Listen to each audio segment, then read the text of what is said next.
So I'm getting ready to start doing videos where I'm gonna do one on ADX Supermax. If you don't know what that is, that's where El Chapo was at. You know what I mean? El Chapo's over there, ADX Supermax. They took me down to that joint. That joint was nothing nice, man. I mean, we out here living life, but I mean, we can't forget about the brothers that's in the struggle going through it. I mean, this joint, when they took me to it, they drove me on a big ass bus, handcuffed and shackled, and they drove me around a big ass circle that went like this, and it was going down different floors underground. Took me back, felt like about 8 floors underground they took me, you know what I mean? So now when you're on the ground and you come out the bus, you got about 20 big ass police with the riot gear, the helmet and all that shit on. And when you come up out that joint, they got the Billy batons and all that shit, and they whoop you, man. I mean, I ain't even gonna front. They whoop you just for coming in. Just for getting sent to the prison, you getting whooped. Could you imagine that? Just for getting sent to the prison, you getting whooped. I went there for a ride that went down. What's up, Larry Moe? That's my brother, Larry Moe, official gangster. You know what I mean? Rest in peace to Minx. Look, Larry, I've been looking for that picture, man. I got so many pictures, it's hard to find it.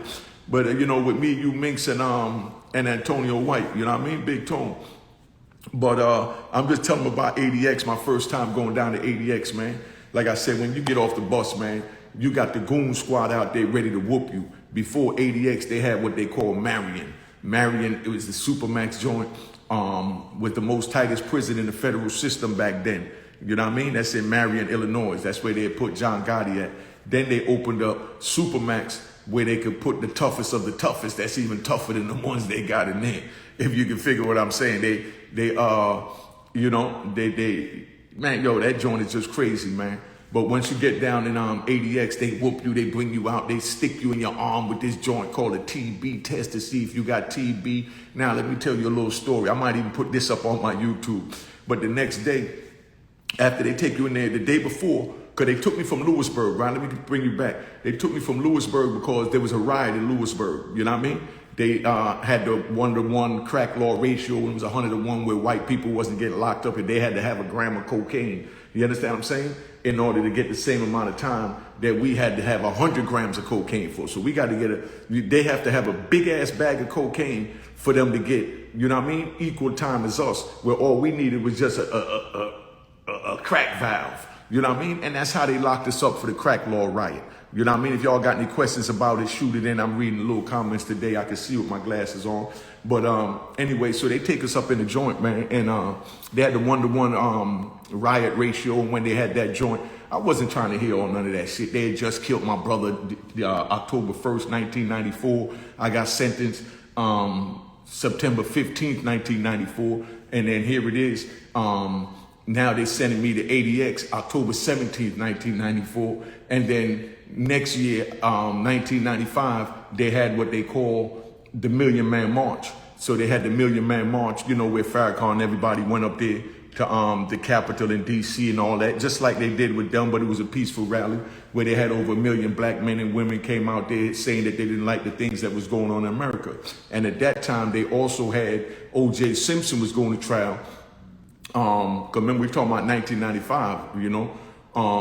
So when we get to that, O.J. Simpson just got acquitted. They was rioting in California, you know what I mean? And then they just struck down the law to make anything, you know, to make crack and cocaine equal. Big Toots, what up? You know what I mean? To make everything equal. So they turned that down. O.J. Simpson just, you know, got found not guilty. You understand what I'm saying? And you know, America was just in an uproar, the Million Man March. So when all that was going on, when they turned down the crack law riot, you know, crack law joint, you know what I mean? The prisons went up in an uproar. You know what I mean? First it started in Talladega, you know what I mean? I think that's in Alabama. That was the FCI. Then Greenville, Illinois. Y'all know what I'm talking about if y'all was in the federal system or know somebody that was there. Salute, Tina Love. You know what I mean? So it is what it is. Dutch Simmons, what up? So now they got us up in the joint. So them little FCI was rioting, but the penitentiaries wasn't rioting and going on with none of that, because in the penitentiary, everybody had life. That crack law 1-to-1 wasn't going to help. Like I had 255 kilos of crack cocaine. I was sentenced to life plus 20.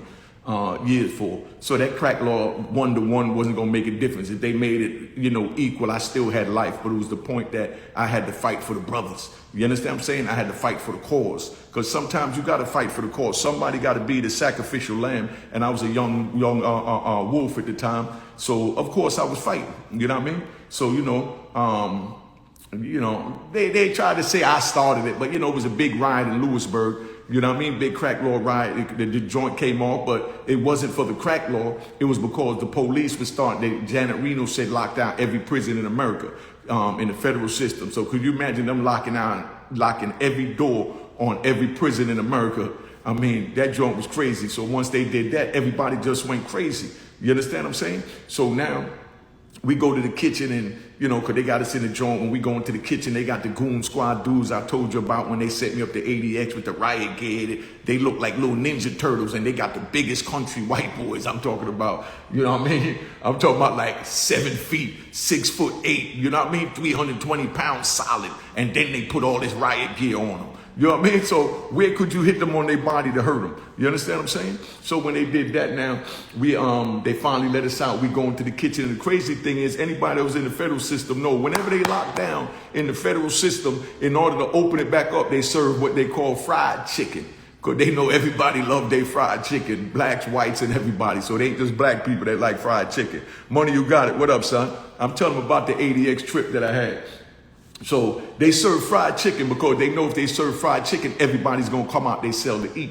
You understand what I'm saying? So they serve fried chicken. We go down to the kitchen and shit, walk down to Lewisburg. We go out the joint. We walk down towards the red top and we go in the kitchen. So now while we eat in the kitchen, everywhere we walk, you got these big ass Ninja Turtle. That's what we call them. These big ass Ninja Turtle niggas. They call them the goon squad. You know what I mean? So when you act up in the cell, they send these niggas in with all this riot gear. I'm going to do a video where I'm going to show you some footage of it and all that so you understand. You know what I mean? Or I might just show some live footage around this so you understand. But these are some big ass white boys, man. Could you imagine Ninja Turtles running up on you in a little 4x7 cell?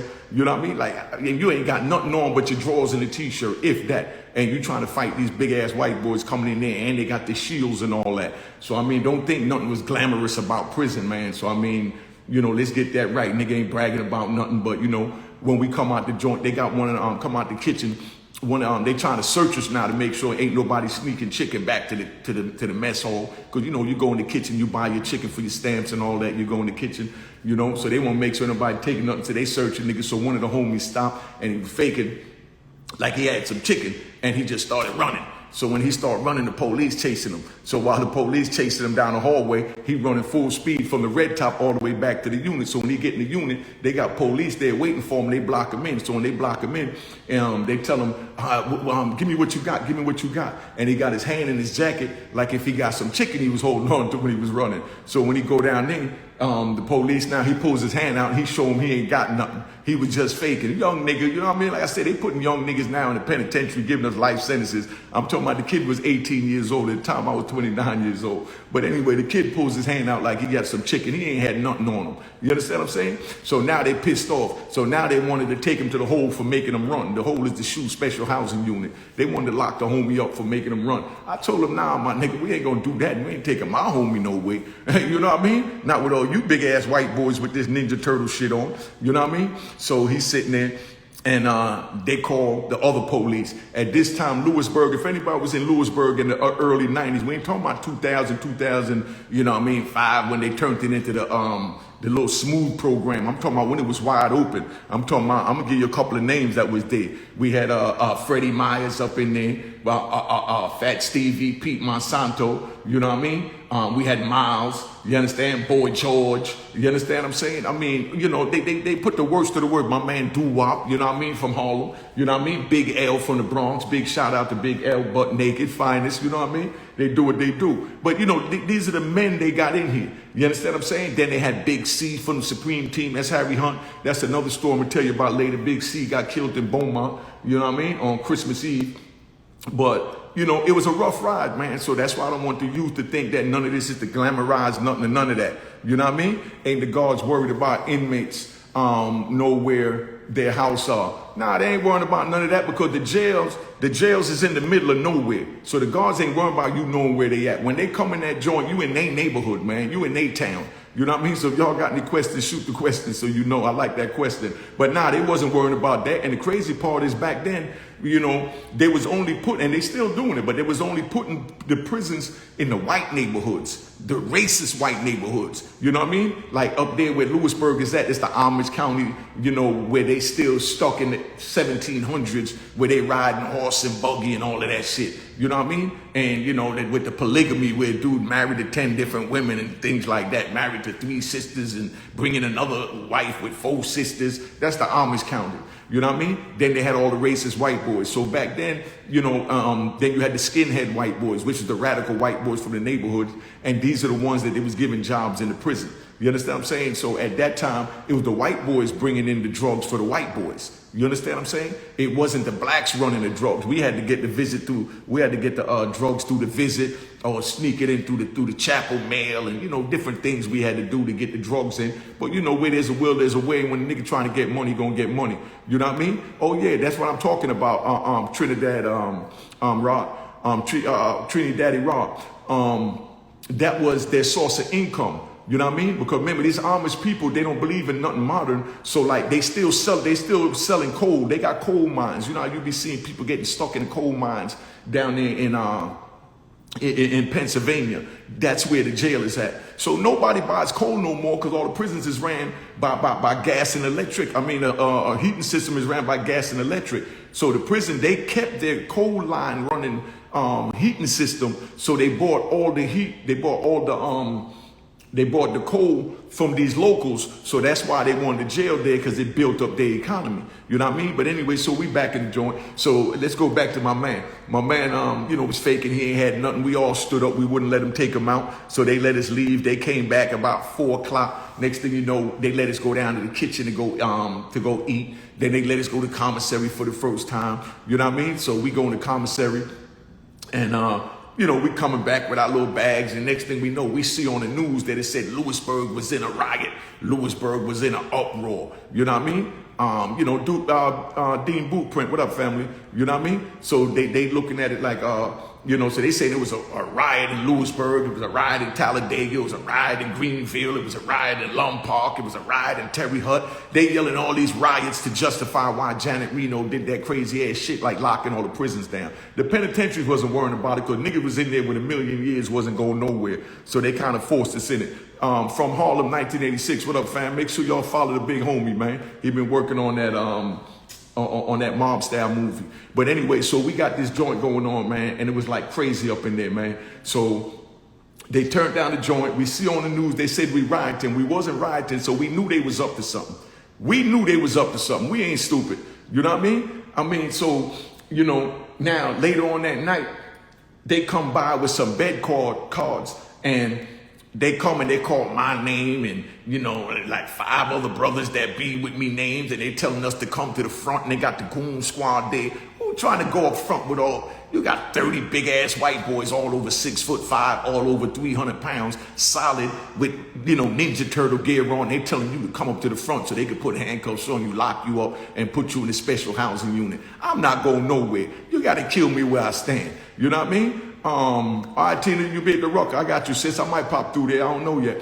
But, you know, so they got all this riot gear on. They come and talk about come out. So I said, nah, man. So, you know, we had to fight. So they leave because they saw we wasn't coming because we started, you know what I mean? You know, everybody started, you know, the homies was holding us down. You know what I mean? So they leave, but we know they coming back. So now we know they coming back. We took extension cords and we tied up the back doors so the police couldn't come in. You know what I mean? Make sure they couldn't come in the back door on us because we know they coming in. You know what I mean? So we had it where they could only come in the front. Back then, Lewisburg, which they still do, they ain't got no central air conditioning, so the windows open up. So we went and got the big garbage cans. We filled them up with cold water. We got blankets and towels and dipped them in the water to get them wet. So now, you know, we prepared for war. So now we take the towels, we wrap them around our face because we know they coming back with the tear gas. You know what I mean? So now they come back with the tear gas and they open the door up and they say, last chance. You know what I mean? Unique, come up front. Such and such, come up front. I ain't trying to call all the brothers' names unless they give me permission to say it. But they called all 6 of us by the names. You know what I mean? So when they did that, I took a fan. They had a big-ass fan because they had no central air conditioning. So I took a big-ass fan that they had and I tied, I took the top piece off and I took the bottom piece off where the wire go up in the pole, and then I took off the part that blow on the fan, and I put the motor part. Y'all from Lewisburg know this that I did, because they still talk about this now in the federal system. Not to brag about it, but just telling you a part of my history to let you know why they ain't worth it going to prison. And if you do go to prison, program to do what you got to do to get out, because that's how I wound up getting out. But at the beginning, this is how I was wilding. So this is how I'm trying to prevent y'all youngins from wilding. You know, God forbid y'all wind up where I was at.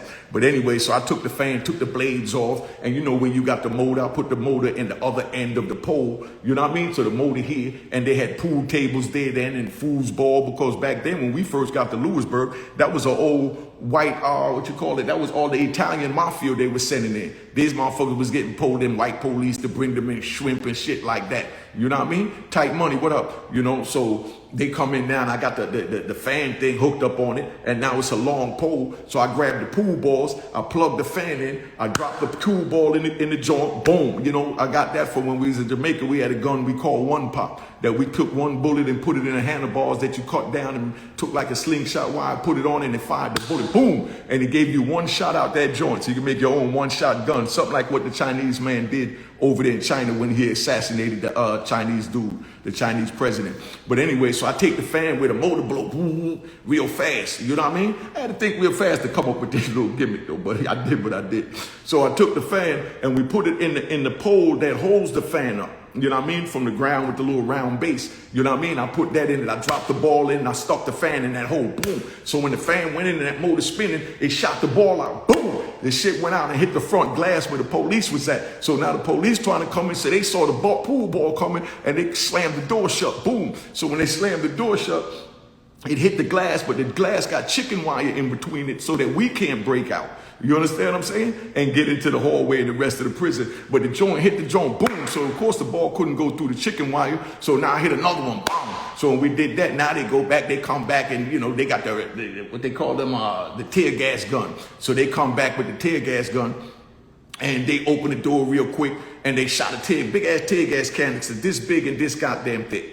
You know what I mean? About this thick. They grab the joint and they shoot the tear gas in. But we was prepared for that too, because we already knew they was coming. So now when they shot the tear gas in, we had two homies, because Lewisburg and I Block, that's where we was at. So y'all remember the I Block ride if y'all was in the prison system. I know y'all heard about it. But now we had two brothers that was assigned, you know what I mean, to the middle by the bathroom, by where we had the garbage can with the water rack. Pay attention now. So we had two assigned there, one on each side, because the hallway's real narrow, like damn near the size of the screen, where only two people could walk up and down the hallway, and then you go in these open rooms, because it wasn't built, you know what I mean, on that side of the jail that I was on. It wasn't built to lock you up individually. It locked up like 4 men in a room when the crack law started kicking in and everybody else started going in. Favo 757, what up? And everybody started going in, getting locked up, all the blacks. Then they started putting bunk beds, so the room that held 4 people now held 8 people. But we up in the joint and we chilling. So now they shoot the tear gas. So the two dudes we had assigned to the bathroom area,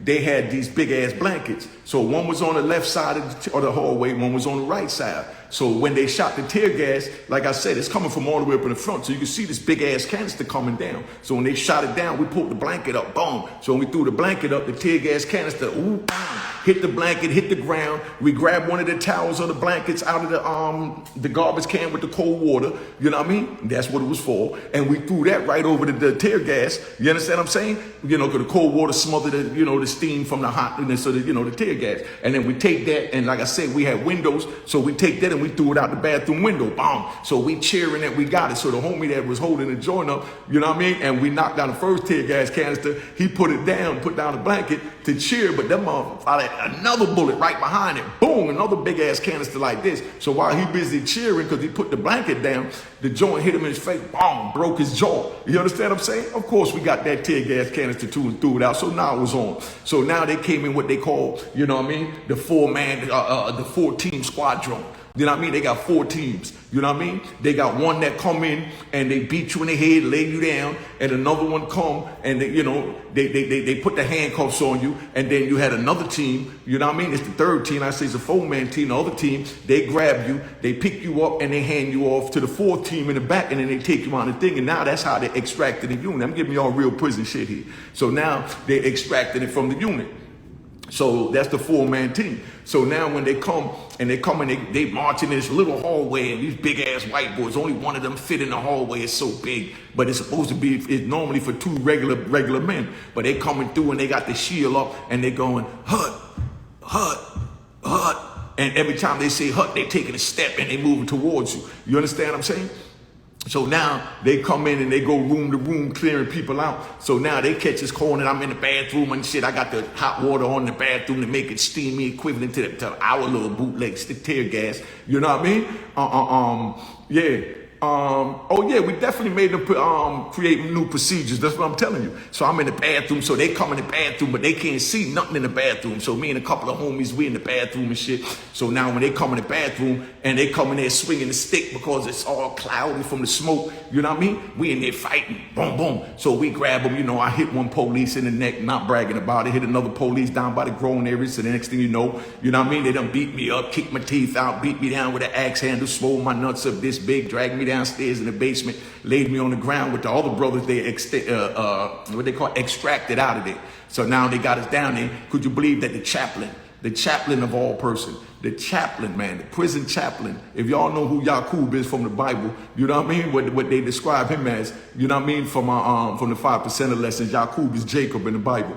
But he looked like him. He had the bald spot like George Jefferson. He was high yellow, you know what I mean? A little skinny, frail dude. But he come down there and he asking everybody, oh, you all right? Let me say a prayer for you. You know what I mean? But as he down there saying all that about let me say a prayer for you, he like, let me check your cuffs. And they didn't have handcuffs on. There was too much of us. So they had what they call flexi cuffs. So now they come and they talk about they checking the flexi cuffs. So when he go to talk about he checking, he's like, is this too tight? And you say, yeah. And he pick your arm up even more up in the air like that. Bang. So when they do that and it's behind you, they tighten up even more. But he's acting like, you know, he really cared. Wasn't no cameras down there, nothing like that, but he was just faking, you know what I mean? You know, man, I don't know what the hell was going through his mind. But, you know, they did all that. They left us down there in the basement. They took us by the laundry, you know what I mean? So they got a ramp, you know what I mean? That go down like this. Y'all was in Lewisburg. Y'all know the ramp that go down to the laundry. So it had the ramp like that. And they had like about 300 of us lined up on this ramp. And, you know, of course, they had me in the front because I'm one of the first ones they grabbed, because after that, then they went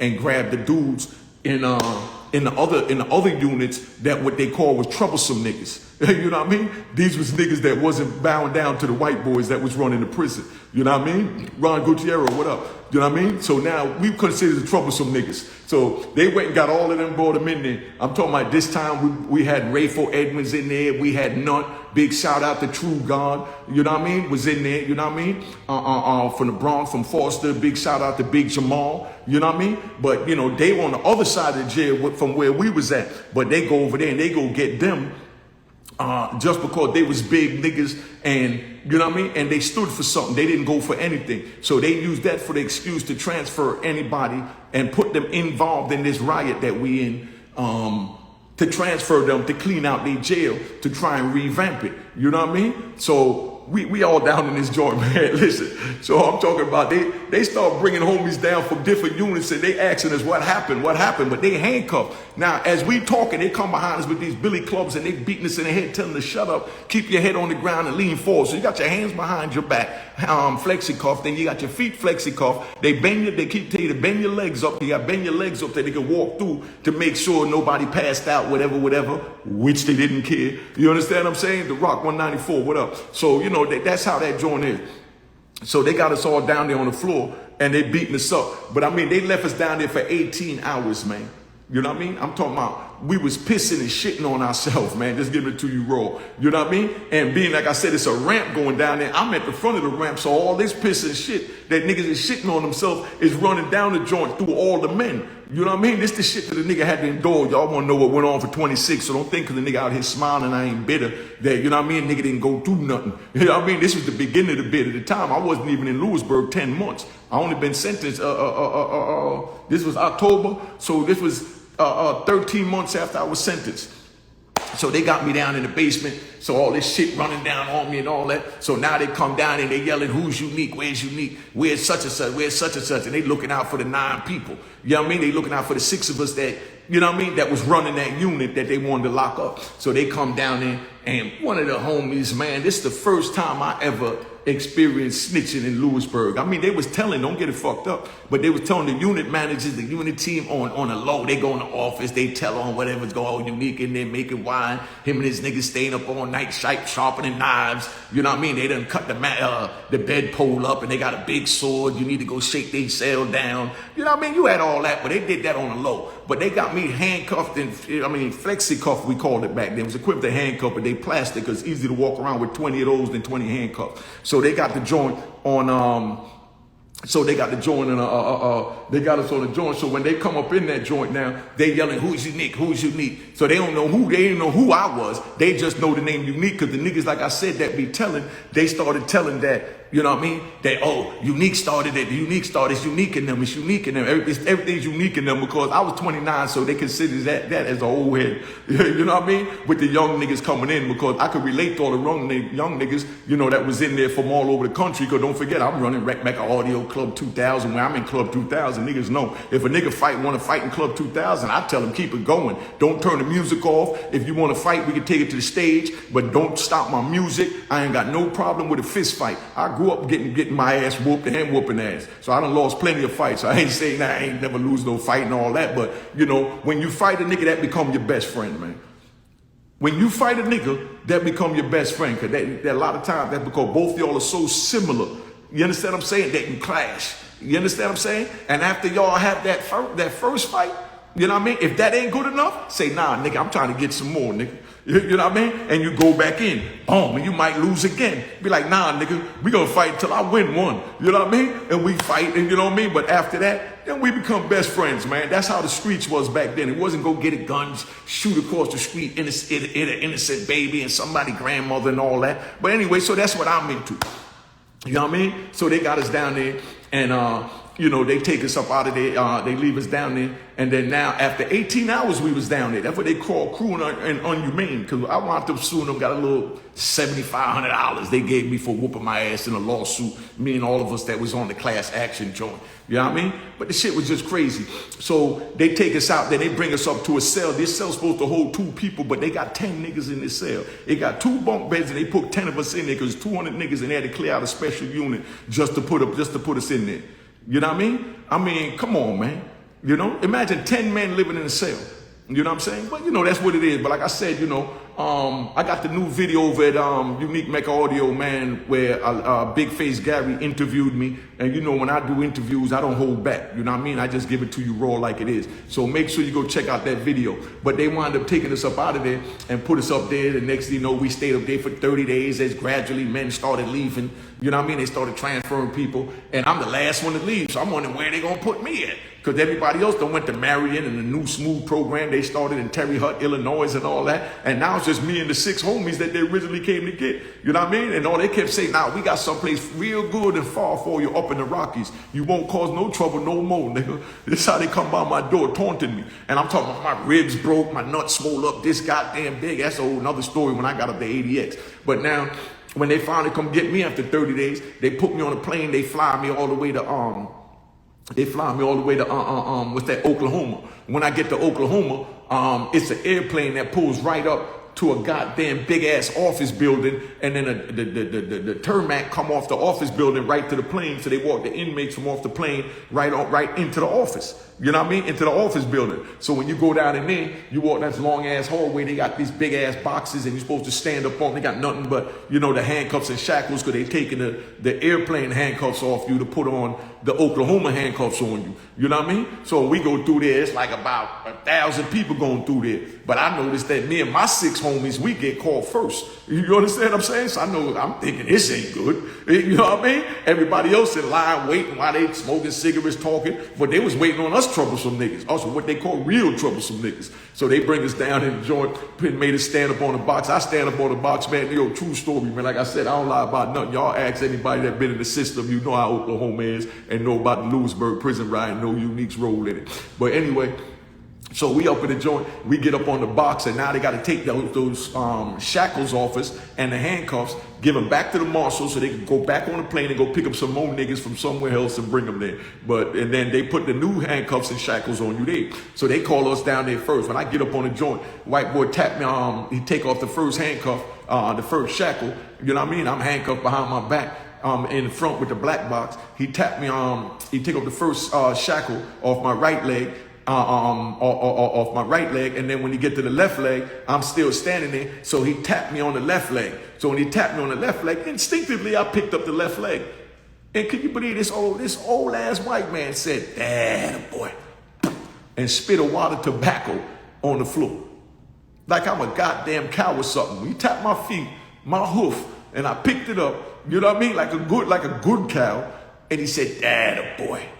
You know what I mean? It's the type of shit that a nigga got to deal with, man. You know what I mean? But, you know, so now when he do that, I kicks at him. You understand what I'm saying? I'm not used to that racist shit. I'm not even in the prison system 18 months. I'm handcuffed and all that. I kicks at him, boom. Like, calling him boy and spitting and all this. Next thing you know, they beat me down again. You know what I mean? And dragged me up in the medical joint, played it off like they looking at me. And, you know, they gave me a TB shot, being out fighting the police.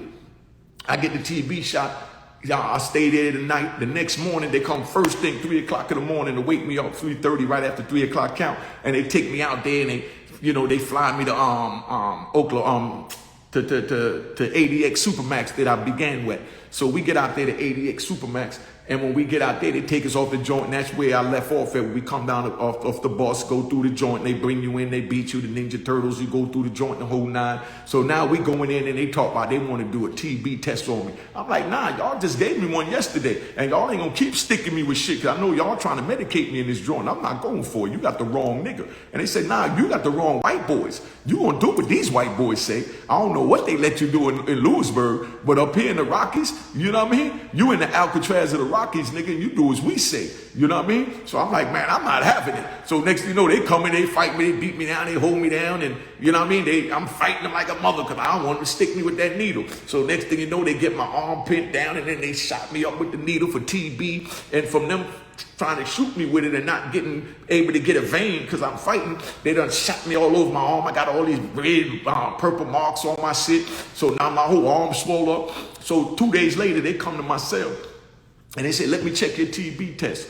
You know what I mean? So I said, so I pull out my arm and I had all these swollen, purple marks. So they telling me, oh, you test positive for TB. I said, man, I ain't got no damn TB. They just tested when I was in Oklahoma and it came back negative. So how you going to tell me it's positive the next day? And they said, nah, because of this swollen mark. I said, that shit's swollen because y'all was whooping me down there to put the needle in my arm. You know what I mean? They said, okay, we're going to give you a chest x-ray to see if you got TB because, being that they was whooping you this and that. And they went through all this so bull crap, man. But bottom line is the nigga ain't had no TB and none of that. But nigga just had to fight his whole way in the joint, man. But, that's all I want to tell you. Just give you that quick story, man. And like I said, go over to Unique Mecca Audio. Big Face Gary from the Big Face Gary TV show. He interviewed me. Check out the video. The video is officially showing now. I'm done with this. I just wanted to, give y'all a little ADX reminiscent, man. You know what I mean? So if y'all got any questions, tap in before I tap out. Remember the top call, it's the Rumbler. You already know. You know what I mean? You must have known that God would bring you through it. Now, listen, man. Trinity Daddy Rod, I knew God was going to get me through it. You understand what I'm saying? When I was on the street, I was good, man. You know what I mean? Yeah, I poisoned the community for you haters that's going to yell out there, you sold drugs. Yeah, hell yeah, I poisoned the community. The government poisoned the community by flooding the community to give me access to it. And I made money to feed my family, buy my fancy cars, and do all the foolishness that I did. You understand what I'm saying? But at the end of the day, none of that was worth it. Let me say that off the top. None of that was worth it. You understand what I'm saying? I'll be back. What's up, kid? I'm trying to come down into your sister party, homie. You know what I mean? But, but none of that was worth it, man, just so you know. But, I done been through hell and back, but I knew I was going to make it through it, man, because God is good. When I was on the street, I looked out for everybody, man. When I walked down the street, I got $5 grand in my pocket, let's say. By the time I go from 155th to 154th, I ain't got a dime in my pocket because I done gave everybody out there something, whatever they asked for. They knew whenever they saw Unique out there, they get their rent paid, their phone paid, they whatever paid. I'm not talking about no cell phone. You understand what I'm saying? So I'm just letting you know what it is. Man Mello, what up, son? You know what I mean? So it is what it is, Yeah, but it's just crazy. Yeah, I'm gonna hit you when I make the move, fam. But you know, Kitron. But you know, that's what it is, man. I just wanted to tap in, let y'all know, you know, some of this bullshit that the nigga had to endure, man. So maybe these kids here to know don't get involved in it. And you know, it took me about 10 years, man, to finally calm down. You know what I mean? To finally calm down and realize that you ain't getting out. They set me up to ADX. I stayed up there for 5 years, man. For 5 years, no human contact. You know what I mean? Only come out one day an hour for 5 days of the week. The weekends you locked in. You know, it was just crazy, man. You know, I'm just giving y'all the real, man, so y'all can't say you ain't hearing from a nigga that done been there. You know what I mean? You know, they had Supreme up there. They got a Chapo up there. Big shout out to what's the little homie? Pistol Pete for the Bronx. You know, Sex, Money, Murder. You know what I mean? You know, Wayne Perry. You know what I mean? You know, they got all the men up there, man. But it's crazy. And now they got the gang units. So I'm gonna do another joint where I'm gonna tell you about how they run the gang units up there. You know what I mean? So it is what it is, man. Yeah, I'm definitely enjoying my freedom, man. But, you know, I went up there to ADX for 5 years. For 5 years now, I'm with other brothers that's been in the system because they bought a lot of them. They just opened up that joint to put us in when this crack law riot started. So they went to Marion and got the wildest niggas from out of Marion and brought them over there. You understand what I'm saying? And then they grabbed us from the crack law riot. I was there with a bunch of homies from California. You understand what I'm saying? Bunch of homies from Terre Haute, Indiana, from where was the other one from? We had some from Texas. You know what I mean? These were the ones that got caught up in the crack law riot. But, you know, it got so wild when they put us in there, all types of shit jumped off, man. So, you know, it is what it is, man. So, you know, if y'all got any questions, shoot them quick because I'm about to go. But, you know, it is what it is. You know what I mean? Check out the new video at Unique Mecca Audio. It's the Big Face Gary interview. You know what I mean? I enjoyed it with him. You know what I mean? They got my man from Canada. You know what I mean? Hit me up, my nigga. You know, I'm getting ready to tap out. I was on here long enough, but rewatch this joint. I'm getting ready to post it. But I just wanted to give everybody a taste of what that ADX joint is, man. But ain't none of that shit break me. They did anything in their possibility to try to break me, but I wasn't trying to have none of that. You know what I mean? And you're welcome for me sharing the story with you, man. But, you know, life is good, man. Life is good. Even when I was on the inside, it was good because my brother was on the outside living life, moving forward. You understand what I'm saying? So let me bring this brother in because this is my man from Oh, I'm just sharing the little joint, man. Just giving y'all a little love. Let y'all see what it's all about. There ain't nothing glamorous about that. Nigga ain't bragging about that. None of that. You know? What's up, Unique. family? Assalamu alaikum, Unique. How are you, brother? Wa alaikum salam. Rahmat to Allah. You all right? I'm all right. Alhamdulillah, bro. Everything's all good. It's so funny, bro. I was literally just checking that video with you and who's it? Big Head, or not Big Head Gary, Fat Gary or something like that. I was just watching that on his channel. And then I seen that you're premiering it right now. So I'm like, oh, shit. I'm sitting at work right now. I'm just working from home, right? Yeah. Watching this nigga Bimmy. I'm watching this Bimmy interview on Vlad right now. You know that nigga too, right? So yeah. I just, you know me, bro. You know what I mean? We keep it real like steak and potatoes. I love this New York, the whole, you know what I mean? Just learning about the whole history on New York and the crack era and this and that and the Kingpins. I'm thankful to even know a person like you. You know, it's an honor, bro. It's an honor to know someone like you. I'll tell you that, you know, because you don't meet people like you every day. You know, we got people, phonies out here who are trying to make people, you know, look uneducated and look stupid and look, you know, like failures for going to prison and this and that. And you got people like you who stand 10 toes down, who never ever let the enemy get to them. And that's what I respect about you, because technically a guy like you, I'm looking at you, Unique, thinking, how the fuck is this guy not broken down? How the fuck is this guy not mentally fucked? You know what I mean? After all you've been through, your brother, you know, not seeing your mom 26 years, the whole thing you told me. And I'm thinking, brother, your mind, I've never, you know, you don't meet people whose minds are that strong. You know, usually people break 26 years. Like you said in that one thing with, I seen this one video with you driving down a highway with some other guy who did like 30 years. And you were talking about, we got 60 years between the both of us. Motherfuckers can't even do 60 days. You know what I mean? That's real. You know what I mean? But I fucking love you, Unique. You know what I mean? I love your videos, bro. Keep them coming, bro. Without people like you putting out that content, what the fuck are we going to have? I'm going to be listening to people who don't know what the fuck they're talking about. You know? But that's what it is. And that's why they hate on me, because, you know, I've been through it. If I was still in jail, they would all love me, because, you know, I'm what they call beneath me. If I was dead, they would praise me. But being that I'm alive, I'm a piece of shit, I'm a liar, I'm a fake, I'm a this, I'm a that, I'm too cocky, I'm all types of things. But man, I'm just unique, man. That's all that is what make up unique. You know what I mean? Bro, I love the stories, bro. I just can't believe the stories that I hear about, right? Like, bro, I'm only 31 years old, right? So I'm hearing about you talk about, you know, Club 2000 and flying these hoes in from Miami and this and that. And, bro, that's like a dream to me. So I'm thinking, like, bro, I ain't never been to New York, right? We're just living in Canada out here, bro. I'm working from home, making 70 G's a year. And I'm thinking, bro, we don't want to fucking work. I don't want to work for the fucking government, collecting child support for these bums. I'm saying I want to chase financial freedom. I want to live that life. We're all out here trying to eat. We're all out here trying to fucking make something of ourselves. You know what I mean? Okay, how much you said you make a year? How much you said you make a year? 65, 70 G's a year. But so what, right? okay, so what do you make a month? 4 or 5 G's a month. Okay, well, where I just come from, they was paying dudes $17 a month was the max. You understand? And $5 a month if you didn't have a GED to work in the kitchen from 3 o'clock in the morning to 7 o'clock at night for $17, my nigga. And then dudes did that. But then they come out here and say they don't want to get a job at McDonald's. That's what I'm trying to figure out is, okay, so if you went to prison, you're out here making, selling 25 keys a day, 25. Now, for you to go to prison, how did you manage that in your mind to think, you know what, I'm going to have this fucking nigga over here telling me I'm making 17 cents a day. That's a strong mind in itself to accept that. Because a lot of people would be like, what? Going from 25 keys a day to making 17 cents a motherfucking day? That's fucked. But listen, that's what I'm telling you. I didn't take none of them jobs. I was still getting it, like I said, not bragging about it. My youthful days, I did what I did. I'm going to give you another one, put some big names in it. I was still bringing heroin in through the visiting hall, still selling dope in the prison because I refused to conform for $17 a day. You know what I mean? And that's where, big shout out and nothing but love to Guy Fisher. You know what I mean? Because Guy Fisher and Underwood, big shout out to William Underwood and Guy Fisher. Those are the two brothers that first, and Big Linwood out of DC. Those are the two brothers that first tried to tell me, yo, what are you doing?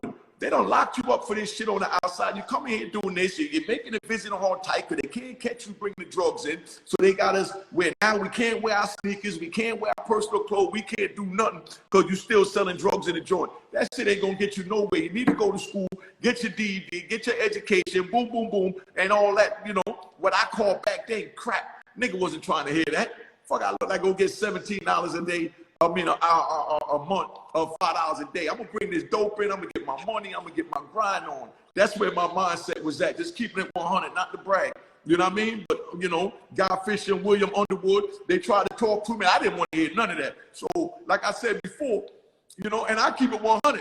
I know them niggas didn't like me in the joint. You know what I mean? Because I'm responsible for all the drugs in the joint, and them locking the joint down and everything else. And they was just, they was older doing their bid the way I wound up getting older and then start doing my bid. But at that time, they already had 10 years in. I only had 4 or 5 years in. Man, I'm selling all the dope I get my hands on. I'm smoking weed. I'm drinking homemade White Lightning. I'm trying to get a police to bring me in some vodka and some, Cristal and all that. And yeah, I knew what Cristal was then because I had all that. Like I bought Henny, all that up the Club 2000. You know what I mean? Now everybody know about Cristal because of these rap videos. I had all that up. I got pictures with me with bottles of Cristals in Club 2000. You know what I mean?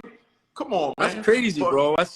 It's crazy because I'm talking to a nigga who actually had I'm listening to stories about, you had Pac and Biggie. And I'm thinking, wow, bro, you're an actual legend. I'm thinking this motherfucker was actually doing these things. It was funny. I was listening to this interview with you and your friend Gangsta Lou or whatever. He's talking about that's the big homie. That's the homie.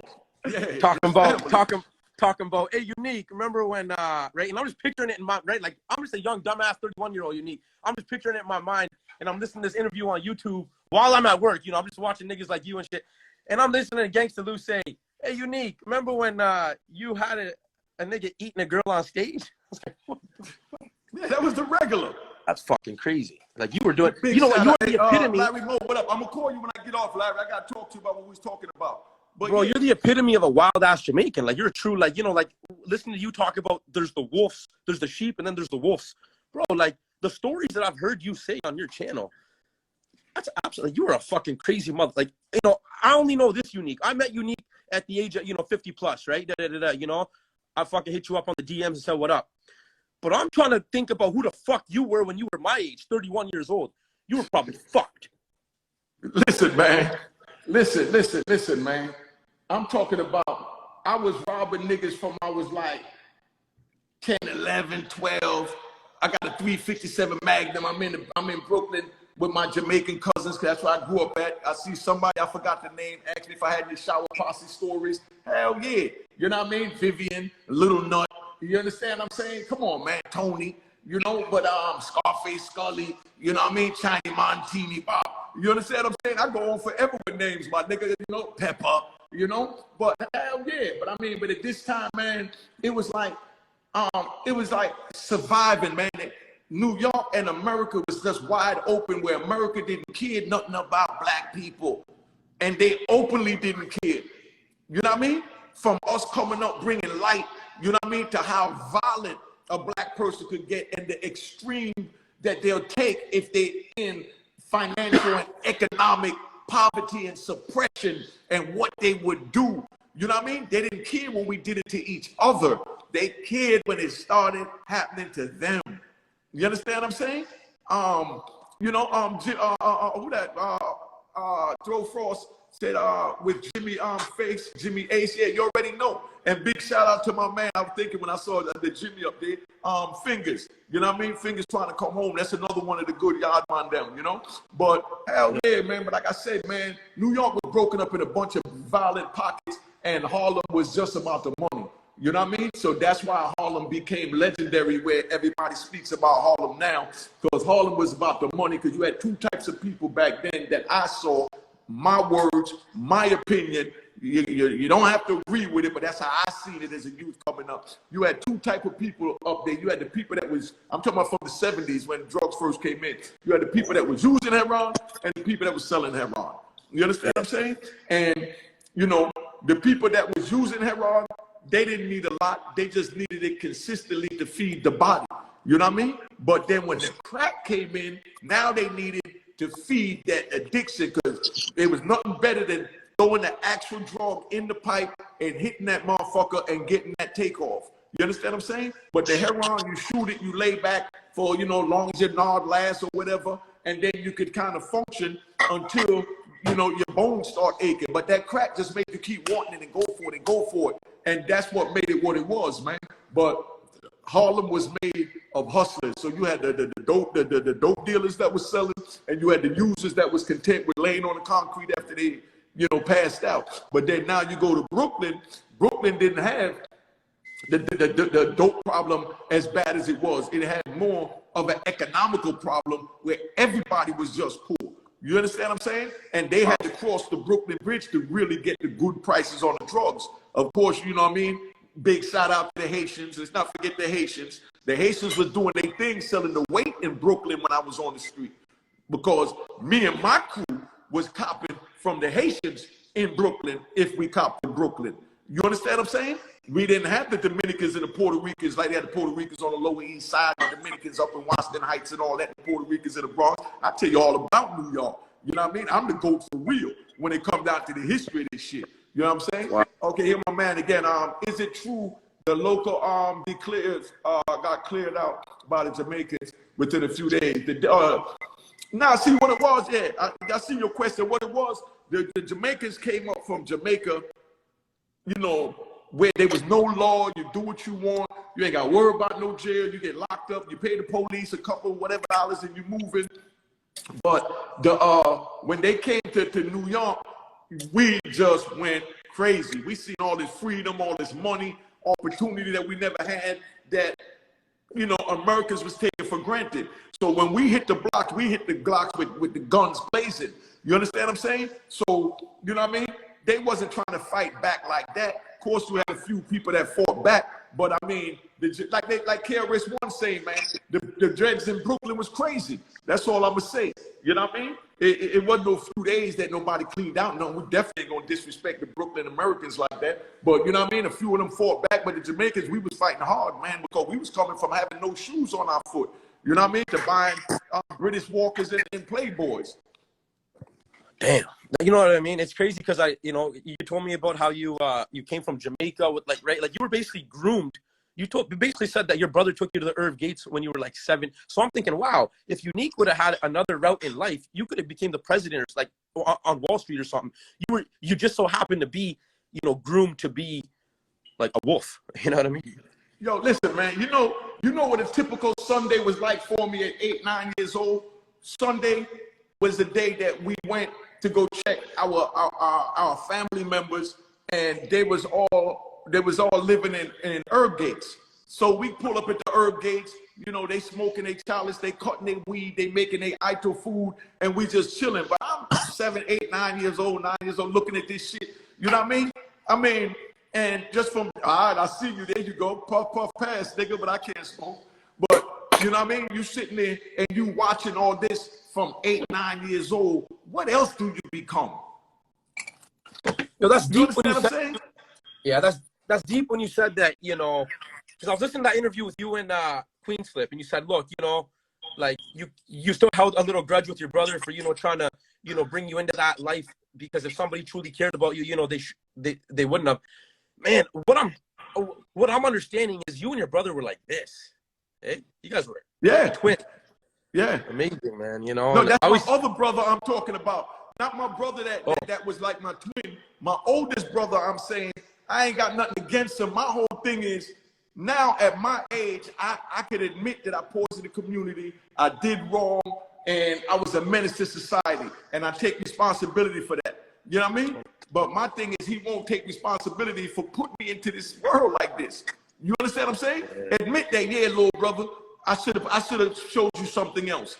I shouldn't have showed you that. I shouldn't have introduced you to that. But he ain't man enough to say that, and that's what I got an issue with. You know what I mean? I can admit that as a man that I screwed up and I messed up the community. But when we do wrong, we just got to take responsibility for our wrong and keep moving. You know what I mean? 100%, man. You know what I mean? Like, when you talk, I listen, bro. That's what it is. I mean, that's crazy how you're bringing all that weight into the prison. I'm thinking, because, my dumb ass is thinking, man, how the fuck does a nigga even get that shit in? Like, you listening to Gunna, like that rapper Gunna. I think there was a fucking nurse who just got caught trying to bring in, I think, weed or some drugs to him too, right? So I'm thinking, God damn, you had the plug. And I'm thinking that, and then there was a thing where you was talking to Bootsy, and you said, he even said, he's like, bro, some nigga told you in the thing, you only got to get caught once. Yeah. And I'm even give you his name, because that was a federal official. The SIS dude, I'm bringing heroin in every week. I got 4 or 5 niggas bringing heroin in. They watching me on the visit thinking I'm bringing it in, but I'm paying niggas to bring it in. You understand what I'm saying? So he pulled up at my cell one day. He said, look, you've been getting over for a long time here. You had over a year run. You doing good. He said, but I'm not worried about it. I'm going to let you do what you do, because all I got to do is catch you one time, and I'll give you another life sentence. You know what I mean? So I don't care about the whole year you've been bringing in drugs 100 times. All I need is one time to get your black ass. And you really never gonna see the streets again, and I see you going to the law library. So obviously you ain't made your mind up what you want yet. You know what I mean? That's crazy how he actually knew. Like, didn't that scare you? What up? That's crazy how you were in there, but the feds knew that you actually had that, but they couldn't pin you on it. But didn't that kind of give you a little thing like, God damn, they're fucking onto me. You know what I mean? Like, they're onto me right now, Listen, man, my whole life they've been on to me, my nigga. You know what I mean? So that was just like taking another breath and taking another step, walking around the landmine. You know what I mean? Because all I did was take chances in life, man. Because that's the way I was raised. I just find it amazing. How like these guys who I read up about, like you and these guys. These are the guys like the Guy Fishers, the King Tuts, and the Supremes, and all these niggas. You actually really know these guys. These are the niggas who I read up about. You know what I mean? Yeah, I mean, because like I said, we all ran the streets. Big shout out. Listen, man, big shout out to my man, Lou Sims, man. Homicide Lou. You know what I mean? He kept a lot of peace in the prison. You know about Homicide Lou, right? I know about Homicide Lou, bro. I searched up his whole story. And the thing is and Ferris and all those guys, bro, And man, they need to get you on Dog in the Yard, bro, with Pistol Pete and them. They need to put you on I that did an show. episode with him. I don't know if he put it up yet or what he's doing with it or not. But I did an episode with Dog in the Yard. But I just wanted to mention Lou Sims, you know what I mean? You know, a.k.a. Homicide Lou, a.k.a. Lynch Mob, because it's good brothers like that kept, you know, that kept the prison cars in order. Like he ran the New York car, the Harlem car, put it that way. So, you know, because, you know, we was broken down even in boroughs and names. But if anything happened, you had to go to Lou, you know what I mean? You know, before you could touch a nigga from New York. You know what I mean? I mean, you know, that's the big homie, and that's the way prison is, man. Just like how we got the president or the senator for New York or the congressman for New York. You know what I mean? In each jail, you have, you know, what they call in jail the shot callers for the cars, which is cars are considered as, you know, geographical neighborhoods. You know what I mean? Yeah. And, you know, Lou kept the New York car good, man. And every time somebody came across my path, right? Every time somebody came across my path coming from another jail, the first thing they asked me was, yo, you know Lou? You know Homicide Lou? You know Big Lou? And I'd be like, yeah. He said, man, that's my man. I'm gonna miss him, man. Yo, that's a crazy motherfucker, but he run a tight shit with, you know what I mean, to keep, you know, the New York niggas in check where they need to be.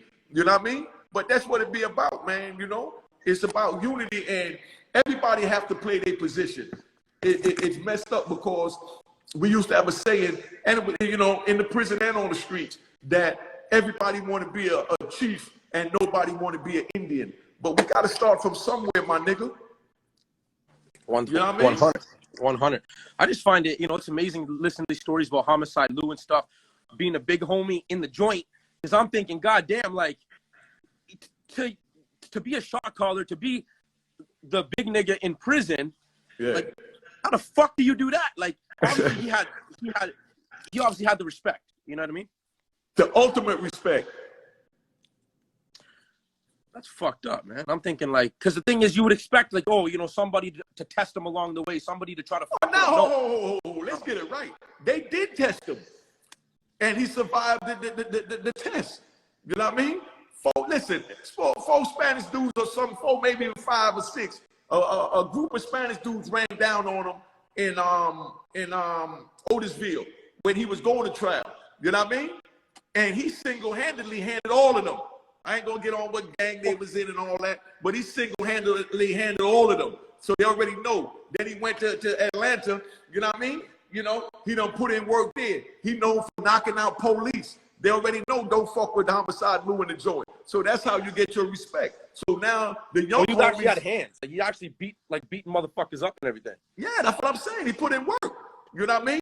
But, you know, every car has a shot caller, man. And, you know, that's why I call him my big homie. Because he kept all the little homies in check. So that's the big homie. You understand what I'm saying? And you got to give him his respect and his props.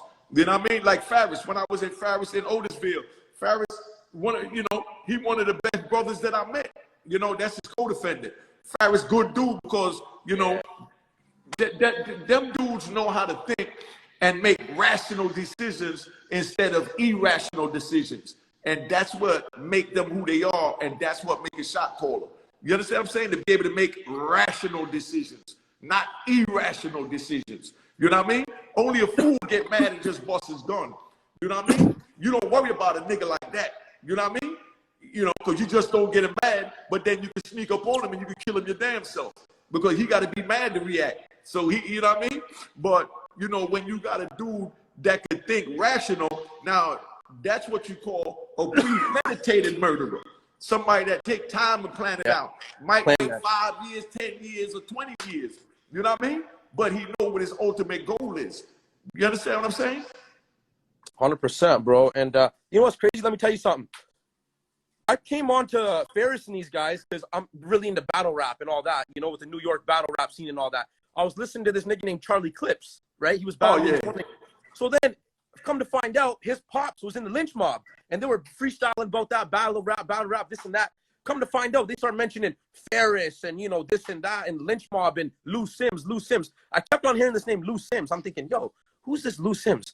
Boom, start doing my Googles, right? Boom, boom, boom, boom, boom.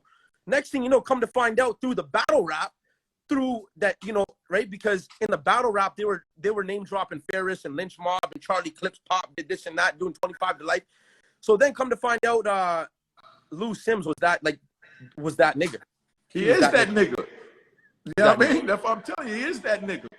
You know what I mean? And that's why I respect him to the fullest, because he's always been the same, man. He's always been the same. Like, in other words, he's not a brother to get mad. He's a brother to react. You understand what I'm saying? Yeah, like I'm seeing you guys on the boat. If he feel that, you know, you out of pocket or whatever, because everything is with communication. You understand what I'm saying? Wow. No, man, you know, I should be doing what you're doing, bro. You know, I mean, a lot of people have stuff to talk about and, you know, show the world what they're doing. Like seeing you and these kingpins and shit, you know, these former kingpins on a boat. I'm thinking, bro, these are the motherfucking, like, kings out here. You know, nobody knows. These are the motherfuckers. Like, people are taking instructions from teachers and doctors and this and that. I'm thinking, bro, these guys will give you true wisdom. These guys will actually know what the fuck's popping. But it's sad how, you know, the business world and the corporate world and how the educational world and the school world looks down upon the real people. Like, just say, oh, you know, don't go to prison and this. Okay, yeah, you know, I understand prison is bad. But what people have to understand is people make mistakes, they get the fuck out, but that doesn't mean that they're not real people, you know? And that's what I always get from you guys. It's like, man, it's fucked up to say the realest people, some of the realest motherfuckers are sitting in jail in a box and nobody knows. And then come out and then I got to do my Googles to find out who a nigga like you is. Like, I found out about you when I was listening to Queen's Flip and your interview. I just had to listen to you one time. And I was like, yo, who is this nigga? Who is this nigga? I got to know about this. Like, what the fuck? And then I started, and I'm thinking, wow. And then come to find out about your whole history and Harlem and all this. And I'm thinking, holy fuck. Like, and I'm thinking, how many uniques are there around? There's probably a lot of uniques who people don't know about. Listen, family. That's why when I came home, I let it be known. Okay, I went on Queen's Flick. I was on that cocky shit. But I let them know then. I said, I'm not the last of us. There's a whole bunch of us, because we got the men getting ready to come home. We got Lou Sims getting ready to come home. We got Ferris getting ready to come home. You know what I mean? We got Guy Fisher. We got Underwood. You know what I mean? We got Ken Do. Big shout out to him. You understand what I'm saying? I mean, we got Bod Lemon. You know, come on, dog. I mean, you know, we go, my nigga. But I mean, let them know that I'm not the last. There's a whole bunch of us. You know what I mean? And we just respected men. We might be elite, but we human and we're humble. You know what I mean? I talk that cocky shit because I grew up in the era of the cocky shit. You know what I mean? Where, like I said, a little, you know, big shout out to Al B that you know used to supply Kevin Childs. He spoke on it in his book, Crack Era, Go Buy Crack Era. But you know, if you ain't read Crack Era, definitely get that by Kevin Childs. He spoke on it. You got little Al B. Al B was a little dude, was about 5'1", maybe even 4'11". He come in with a long trench coat, and each side of the coat is gutted out and filled up with like 100,000 on each side. And he walk in the gambling spot, and he say, "Stop the bank." You got 20 niggas around the table shooting a couple of hundred here, a couple of thousand there. You know what I mean? And this man walk in and say, "Stop the bank. Whatever it is, I'm covering everything. Roll the dice, nigga. One hit or wonder." And then the nigga roll the dice and lose. You know what I mean? And he just drop a stack on the table, pay what need to be paid, and say, "Bet back." I've seen that, man. Big shout out to Al B from in the Bronx, 167 over there by Clay Ave and all that, and Webster. You know, I seen Al B lose 100,000 and send his man back to the spot to go get another 100,000 to keep going, and let a nigga know that ain't about nothing. You know, if that ain't cocky, you know what I mean? That's the era I grew up in. You understand? Like I said, Kevin Childs, I told that story. Kevin Childs when I got the red BMW with the burgundy interior with the red piping and the gold hammers, and it got the roof cut off that joint. And that was the flyest thing I ever seen. And that's exactly what I say. I didn't say screw that nigga and this and that. I said, man, that shit is hot. But I got to get him back. So I went out, now the next year, it took me 18 months, but I built me a wide body BMW. That's the joint you see in the Paid in Full. My man Ace got one too. Big shout out to Age. You know what I mean? I wasn't the only fly nigga out there. You know what I mean? But I was definitely a trendsetter. Like we all were trendsetters. Like, you know, the rappers watched this. Everybody watched this. We was the movie. That's crazy, bro. What I'm always amazed about, bro, is that there was that much money in New York. Like when crack hit, there was that Listen, much. There was New those York, many it was fiends like that. man. Everyone's eating like that. I don't understand that. How the fuck is there that much money out there? Everybody making 50, 60,000 on a block. That's what I can't comprehend in my fucking mind. I'm thinking, how is there that much fucking work? How is there that much fucking fiends out there? You don't get that out here. You get a little bit out here, but the numbers is out there. You know what I mean? Yeah, hold on. I gotta respond to that. Who that Tight Money? He talking about his pops, Nick. Nick sold me his blue 325. Talking about Nick from 127th Street. We called him Tight Money. Who this, Nick's son? I'm looking at one of the comments up there. But like I said, I know everybody, man. Nick family, everybody family, my nigga. You know what I mean? Oh yeah, big shout out to Ron Du, and you know what I mean? Of course, Big Age. I was at a party they threw for Boogie Black the other day. You know what I mean? It is what it is. You know, but Tight Money. I want to know if Tight Money is Nick's son. They said his pops had that. Or he talking about Age. You know what I mean? Or if that's Age's son. You know? But I talked to Age yesterday. But it is what it is, man. I've been here long enough. Go to Unique Mecca Audio. Check out the new video over Unique Mecca Audio, man.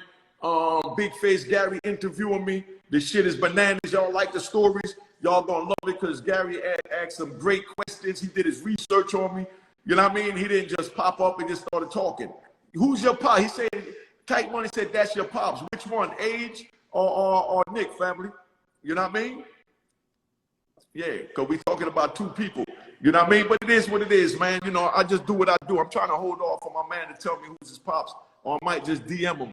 You know what I mean? Tight Money. He said that that's his pop, because both of them my brothers. I ain't seen Nick since I've been home. I was with Age the other day at Boogie Black Party. I put that video up. Oh, Nick, all right, yo, give your pop, DM me so I can give you my number to give to your pops. That's my brother. You know what I mean? Big shout out to, you know what I mean, to Al B, used to be with him, you know, the whole nine, man. You know? So it is what it is. Norfolk, Virginia, the building. Big shout out to Norfolk. Big shout out to Kenny Speed. You know what I mean? Tom Slaughter, E.T., Kev Wink. You know what I mean? You know how it is down there, man. Rest in peace. What's the brother name? A good brother down there. They got killed, man. Good brother. Eric. Big shout out. Rest in peace to Eric. You know what I mean? I mean, it is what it is, man. Yeah. Oh, Tim, your uncle? Oh, man. Yeah, you already know. Come on, I ain't gonna say where Tim at. I ain't seen none of them yet. Tell them to hit me up that I'm out here, man. I'm on here talking my shit, just killing time, trying to wake the youth up to not go down the path that we went down. You know what I mean? So it is what it is, man. Anything hey, Unique, I'm gonna look up the niggas. I'm gonna look up the niggas you said Ken Do and William Underwood. I'm gonna look them up too. I don't know. Yeah, look up Underwood, man. Look up William Underwood. Good man, man. And he doing good, positive things out here. You know? I'm looking him. Is that him right there? Yeah, that's Underwood right there. Yeah, He's that's doing good. life, eh? Yeah. Oh, you do your research fast. We do it fast, bro. We're out here. Listen, I'm on the computer all day working, bro. We get a bunch of downtime.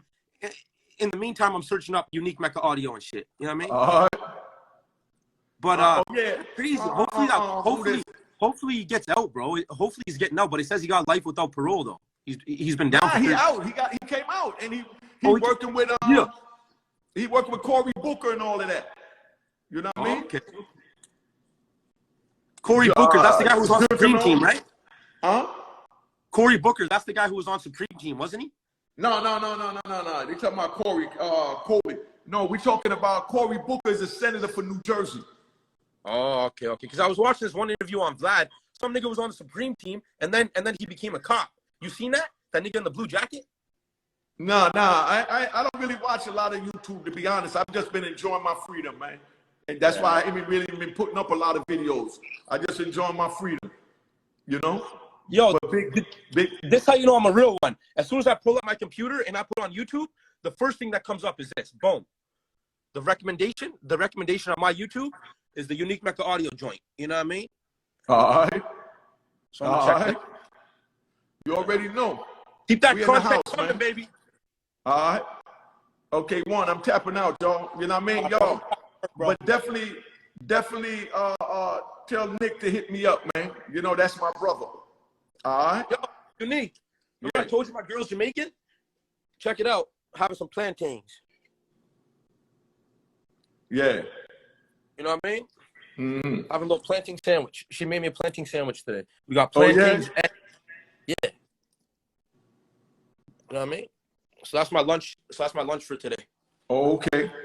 I can't Yeah, pronounce your name, but gentle spirit Rona, I got you. You know what I mean? Send me some stuff to the DM so I can post it for you. You know, for your GoFundMe, because I had a GoFundMe when I was in jail, and it's good brothers like that you know got me out here to be able to tell you all these stories, man. But like I said, when a man got real wisdom to give, you're gonna have a lot of haters. So you know that's what I'm learning from the YouTube. I didn't know that because back then a nigga wouldn't dare say nothing crazy because he knew he had to see you, but they could hide on YouTube. You know what I mean? Yeah. All right, Unique. I'm gonna get back to work, bro. You know what I mean? Gotta make these phone calls. You know what I mean? All right. So y'all enjoy it, man. It's a pleasure. Hey, Unique, man. Thank you so much for the conversation, bro. Every time I talk to you, bro, you make me feel so happy, bro. You know what I mean? I appreciate everything. You know what I mean? You welcome, family. You welcome, man. That's what I'm here for. Say, niggas better be happy that they know Unique, bald Unique. That nigga with the dreads, he was probably a crazy motherfucker. You know what I mean? Hey, it's funny you said that. It's funny you said that, right? Big shout out to my brother Gregory Welch. You know what I mean? It's funny you said that because I ain't seen my mother for 18 years. I ain't seen her from 1993 when I got locked up until like 2012, something like that, right? 2011 or 12. It was about 18, 19 years I ain't seen my mother. And my mother said, baby, I'm telling you now, I'm not coming to see you as long as you got those dreads on your head, because I don't want to remember you as that person you was. I want to know you as the man you've become today. And that's why I cut my dreads for my mom's. And she 87. My mother always told me, somebody asked earlier in the joint, they said, you knew you'll always come home. I said, yes, because my mother never let me forget it. My mother told me she used to take my picture and put it in the mirror and pray to God in the mirror with my picture in her face saying, God, please bring my baby home to me. And she always told me, I'm going to be here waiting for you when you get here. And she's still here. She's 87. I spent the day with her yesterday, the afternoon. And it was a pleasure. You know what I mean? It's the best part of life, man, to be able to see. Last time I saw my mother family, she was 50-something years old. We was in the club in Miami, in one of the Haitian after-hour spots in Miami, the Roman pub. You know what I mean? And next time I see her, she's 80 years old, walking with a walker, had a stroke and all of that. You understand what I'm saying? You can imagine what it did to my mind. And my mother looked in my eyes and said, baby, I'm telling you now, I'm never coming back to look at you in this cage again. You know what I mean? So you need to do what you got to do to bring your ass home where you belong to me. You know what I mean? Yeah. So, it is Unique, what it is, man. man. God bless your mom, brother. And, I feel the love, especially that you have for your mom and how much she means to you, especially the fact that my girlfriend is Jamaican and I know how Jamaicans are. You know what I mean? And they're such humble, such, genuine, sincere people. And just, to hear what you're saying about your mom and just to think about the person she is and how loving she must be for a guy like you, her son. You know what I mean? Like, it just melts my heart, bro. I'm thinking, that's the love of a mother, right? So, you know what I mean, bro? I just love, it makes me really, it makes me happy. And, a lot of niggas have it these days, like, oh, that's some, especially me, right? Bro, I'm 31 years old. We don't talk to our friends about our moms and, the love for our moms and this and that, right? We don't talk to our niggas about that. But I'm happy to be talking to a real man like you who can express that to me. It makes me feel so good because I love my mom like that. So, I respect you so much because I feel how much love you have for your mom and how much love she must have for you. And that's beyond the Jamaican thing. That's just, her heart, right? And God bless your mom, brother. 87 and still, going strong, You know what I mean? Somebody asked me, did I know any South American Kingpins, whatever they call them, hustlers and all that. My nigga, when I'm gonna do a whole nother live on that, because y'all keep asking good goddamn questions. Yeah, I might do it on the live cartel, YouTube, bro. man. We want to hear about the plugs. We want to hear about the crap epidemic. The fucking, how the fuck was niggas in DC and this and that, and all these niggas, you know, Alpo and these niggas making, how are these people making that amount of money every day? How the fuck is there that much fucking work pumping into the block every day? Where the fuck is it coming from? Obviously, the stupid fucking government is probably giving it, you know what I mean? It's all a corrupt ass system. Listen, we want to know about that. We want to know about the Kingpins. We want to know about all that shit that the 31-year-old niggas like me never fucking knew about, because we got to do our Googles to search up real niggas like you. So I want to know about, you know, how the fuck, you know, was there that much fiends? Because when there's that many fiends, there's got to be that much police too to stop that. Listen, man. Listen, I'm gonna give you this before I tap out to answer two questions. The one about the Colombian deal and all that. I know you got to do Juan Ramon Mata. You know what I mean? He was down with Escobar. You know what I mean? He was in he's in ADX. You know what he was? He probably came out by now. He did like 20 years in ADX and Marion and all that. Juan Ramon Mata is from Honduras. You know what I mean? This man was so powerful, he had a street named after him. You understand? He got cigars named after him. Put in Juan Ramon Mata. There you go. That's it right there, B. Yeah. Okay, I couldn't see it. Focus, you're moving the camera. Yeah, that's the man. Look him up. That man got arrested with tons, my nigga. That was my man. That was one of my friends. You understand what I'm saying? And, you know, he an old man now because he been locked up since in the 80s, since the early, mid-80s. But, you know, read up on him, my nigga. But back then, you had the, and I'm going to talk about that in another video. You had the Medellin and the Cali, cartel. And Medellin had the whole Washington Heights where I was at on lock. But then my uncle met some people from the Cali cartel that was scared to come up to Washington Heights, because if they did, there you go, that's my brother right there. Yo, that's the man right there.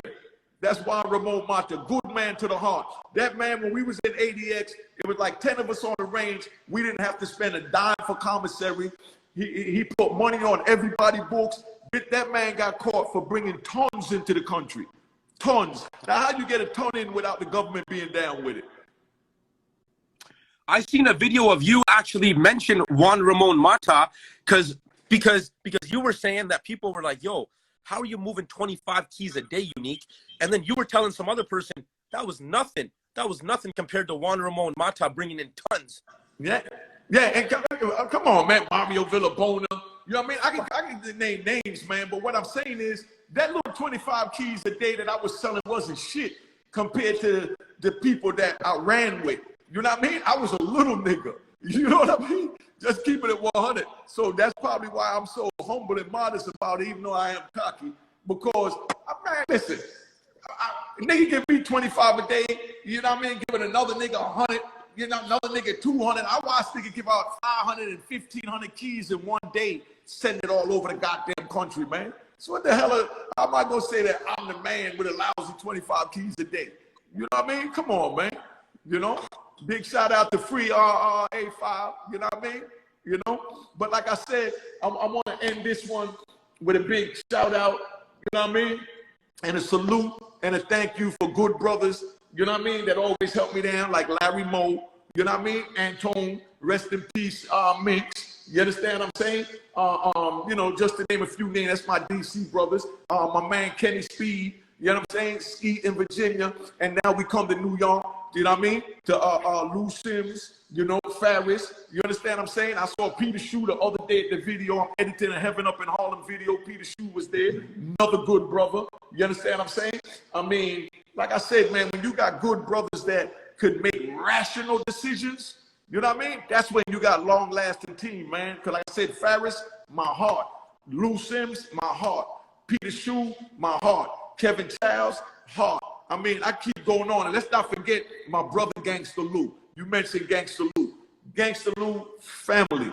You understand what I'm saying? That's family. I mean, we all family, man. It's old Harlem, and we all come together. We love each other, man, and you know, it is what it is. I ain't see Lou in a minute, but I got to go pop up on the brother because, you know, he doing his music thing with big shout out to Pretty Tone. They did a record that's, they DM'd me that I posted on the page. Big Sean Owens, what's up? That's my brother right there, too, you know?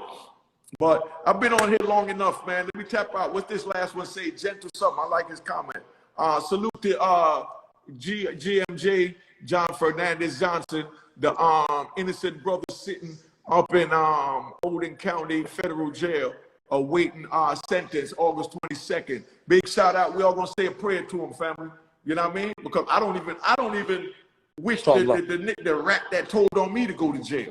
That's why you never heard me say nothing bad about him. Because that shit ain't about nothing, man. I mean, we all make mistakes when we're young. We just gotta know how to get past it. You know what I mean? I am Trinity. Tamara, Ari, what's up, sis? I ain't hear from you in a minute. I hope you're good. But I'm getting ready to tap out, rewatch this joint, because this joint was legendary, because I don't do these too often. But you good though, homie? Good, bro. Unique, bro. You're the man. You're the fucking man, bro. Keep that shit coming. We want to know about all that real shit in New York with the Kingpins back in the days with the Lou Sims and how the shit was really pumping. You know what I mean? All right. And I see you remember my brother name, Lou Sims. Nigga, never forget it. Lynch Mob. You know what I mean? Lynch Mob. 142nd. And big shout out, you know what I mean? To my man Jerry Wu from over there too. You know what I mean? All right. So I'm out, family. The world needs to know about niggas like you. All right, peace, bro. All right, peace. Today, and I think that's why a lot of girls are doing stuff on the internet. They're escorting, they're being sex trafficked because they're meeting these guys. Yeah, I heard. Yeah, I heard. Cheers, toast the crime, the crime, the crime, the crime, the crime. What?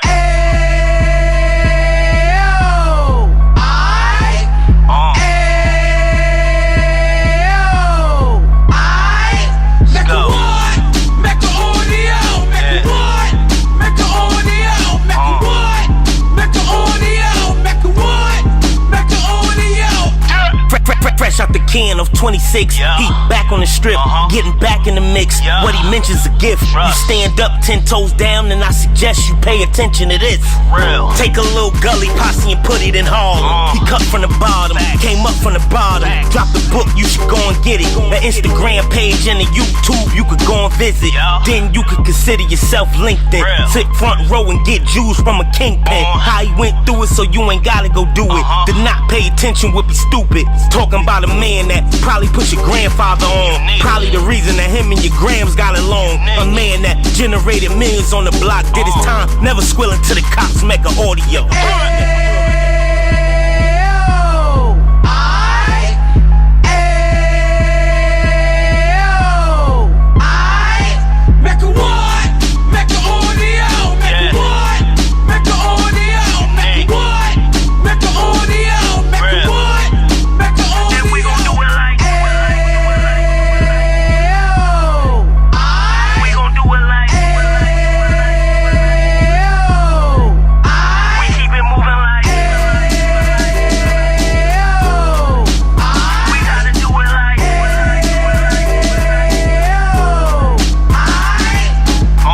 Get it live like 2 G's in the 90s. Drop top beamer so shiny. I let shorty go, she was whining.